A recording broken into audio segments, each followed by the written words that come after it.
Assalamualaikum everyone, welcome back to my YouTube channel Afifi Musleh. Kembali semula dalam rancangan kisah seram pada malam ini. Kisah seram kali ini ialah tentang sebuah quarters yang sangat creepy. Merupakan quarters yang boleh dikatakan abandoned, hampir abandoned sebab tak ramai pun orang duduk kat situ. Dan sekumpulan keluarga ni, diorang decide untuk duduk situ buat sementara sebab suaminya mempunyai kerja. So diorang terpaksa stay situ sementara, dan sepanjang masa diorang stay situ sementara, macam-macam benda-benda pelik telah berlaku. Okay, video kali ni sangat seram, sangat interesting. Make sure korang tengok video ni sampai habis. But before you do, don't forget to like, share, subscribe to my YouTube channel untuk support aku grow. Okay, without further ado, let's get right into it. Bismillahirrahmanirrahim. So, kisahnya bermula begini.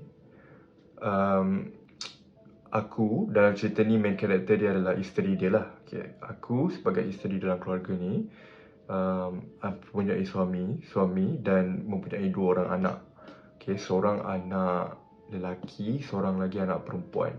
Anak lelaki aku ni form 2, darjah 2, dan anak perempuan aku ni darjah 1. Okay, so kita orang waktu ni terpaksa pindah rumah buat sementara selama 3 bulan saja sebab husband aku ada kerja dekat Borneo. So kita orang pun ramai-ramai pindah, duduk dekat satu rumah quarters ni. Kita orang terpaksa duduk kat quarters ni sebab itu saja building yang betul-betul dekat dengan tempat kerja husband aku. Tak ada lagi dah rumah yang dekat dengan tempat kerja suami and available. Tak ada. Itu je the only rumah yang available. So bila kita orang pindah dekat situ, waktu first aku tengok bangunan dia je pun, aku dah boleh cam dah. Bangunan ni memang bangunan yang keras. Sebab dia punya vibe hampir macam abandoned. Memang buruk gila. Dia bukan macam rumah flat, typical rumah flat tau. Dia teruk lagi, memang teruk gila. So dia ada 4 bangunan, 4 blok. Satu blok memang tak ada orang. Satu blok ni memang full abandoned, tak ada orang langsung. Lagi 2 blok ni ada beberapa orang saja. Lepas tu blok yang aku duduk ni pun ada sikit sangat. Blok yang aku duduk ni paling sikit. Kebanyakan tingkat abandoned. So bayangkan satu blok ada 4 tingkat. 3 tingkat yang bawah aku ni tak ada orang langsung, kosong, abandoned. And tingkat aku dekat atas sekali, tingkat 4. Tingkat 4 ni ada, dan satu tingkat ada 4 rumah. So dia dua belah sini, lagi 2 rumah tu menghadap ke hadapan. So dekat rumah aku ni, sebelah aku kosong, tak ada orang. Depan belah kanan aku pun kosong, tak ada orang. Depan aku jadi jiran. Tu pun aku ingatkan awal-awal tak ada orang sebab senyap je, gelap je. Rupanya ada pasangan, ada couple duduk dekat jiran ni. Okay, so memang creepy. Kebanyakannya jiran duduk dekat blok 3 dengan blok 2 lah. Blok aku ni, blok 4 ni memang aku dengan jiran aku dekat depan ni je ada orang. So memang creepy habis lah waktu aku duduk sini kan, first pindah sini. Tapi tak boleh buat apa lah sebab husband kerja kan. So aku ingat lagi waktu first day kita orang duduk dekat situ. Kita orang bermalam waktu malam pertama. Alhamdulillah, okay, everything was fine. Sampailah esok paginya, anak kena hantar pergi sekolah, suami kerja. So waktu ni dekat rumah tinggal aku sorang-sorang. Aku dekat rumah sorang-sorang waktu ni.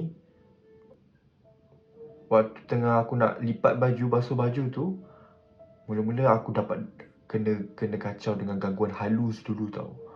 Mula-mula macam aku dengar bunyi ada orang macam pss, pss, pss, pss. Macam ada bunyi nak bisik something dekat aku tau. Pss, pss, pss, pss. Okay, tak aku abaikan. Lepas beberapa jam aku lipat baju, aku dengar bunyi budak kecil lari-lari. Main lari-lari. Lepas tu memang sebiji, cara diorang main lari-lari tu sebiji macam anak aku. Tapi anak aku tu, diorang kat sekolah sekarang ni. So memang itu tak tahu bunyi apa, tapi dengar budak kecil main lari-lari. Lepas tu makin lama bunyi footstep lari tu makin dekat, makin kuat.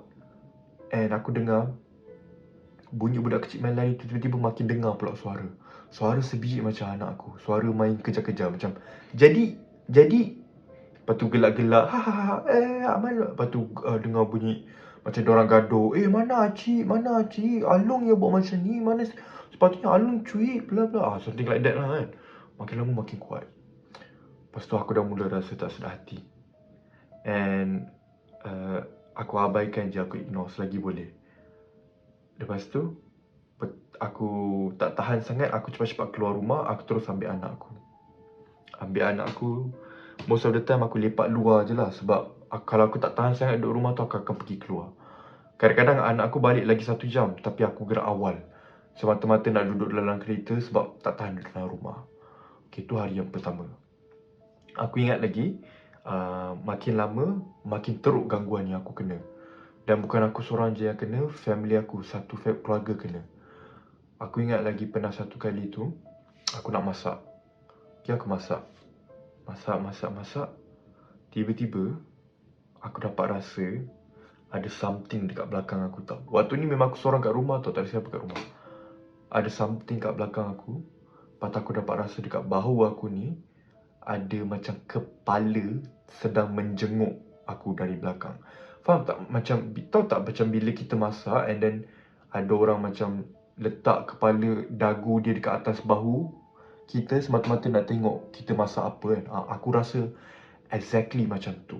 Aku rasa ada dagu tengah sandar kat bahu aku and tengah menghidu masakan yang aku tengah masak tu. Lepas tu, waktu ni memang aku dah bergetar-getar. Aku pandang kanan, aku nampak kepala hitam, babe. Kepala hitam, lidah panjang, tengah helium melitik-litik dekat bahu aku, tengah tengok makanan aku. Lepas tu aku memang maki amun lah. Aku macam bodoh lah macam tu. Lepas tu aku terus lari. Aku lari keluar rumah and aku pergi sekolah anak aku.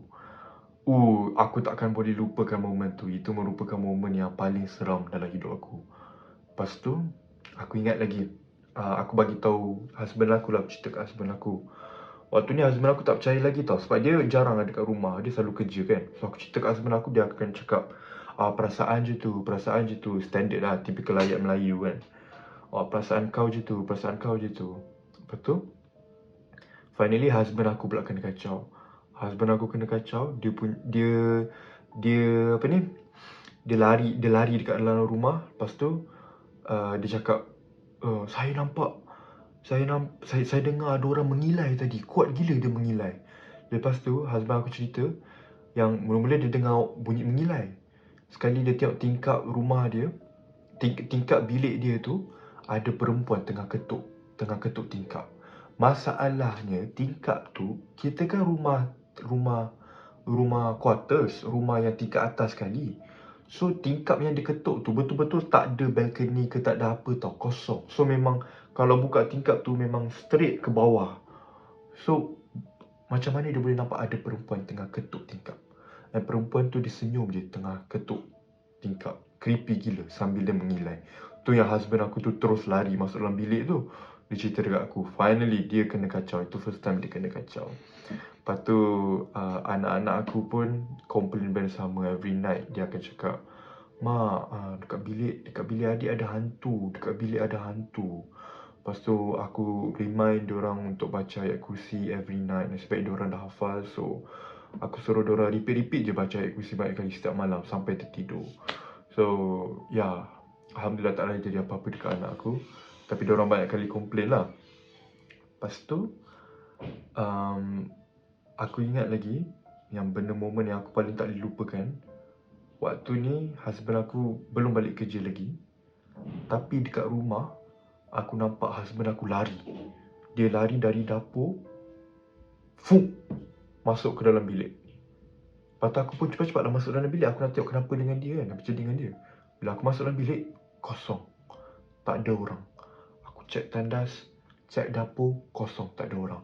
Lepas tu, baru tiba-tiba husband aku baru datang rumah. Dia buka pintu, Dia cakap Assalamualaikum, dia baru sampai, baru balik dari kerja. Dan lepas 3 bulan kita orang terpaksa tahan je. Tahan macam-macam. Benda-benda pelik kita orang terpaksa hadap, and finally kita orang pindah terus. Habis 3 bulan, habis suami aku habis kerja, terus pindah sebab dah memang tak tahan. Even husband aku pun dah tak tahan duduk situ. So sejak menjak tu aku takkan berani lagi dah untuk pindah ke rumah yang macam pelik-pelik. Husband aku pun still traumatized dengan kelibat perempuan yang dia nampak dekat tingkap tu. Sebab dia tak boleh nak lupakan wajah perempuan tu macam mana. Sangat creepy. Dia punya senyuman memang seram. And aku pun still tak boleh move on lagi dengan kelibat hitam yang letak kepala dia dekat atas bahu aku tu. Aku tak boleh nak move on. So itu momen-momen kita orang as family yang kita tak boleh lupakan. Tapi Alhamdulillah dekat rumah baru ni everything's fine, tak ada apa-apa yang ikut, semua okay. And lepas kita orang pindah kat rumah baru ni pun kita orang adalah juga pergi berubat in case kalau ada benda ikut kita orang kan. So Alhamdulillah. So that's all story for hari ni. That's all story for today. I hope you guys enjoy. Don't forget to like, share, subscribe to my YouTube channel. I'll see you guys next time. Bye. Assalamualaikum.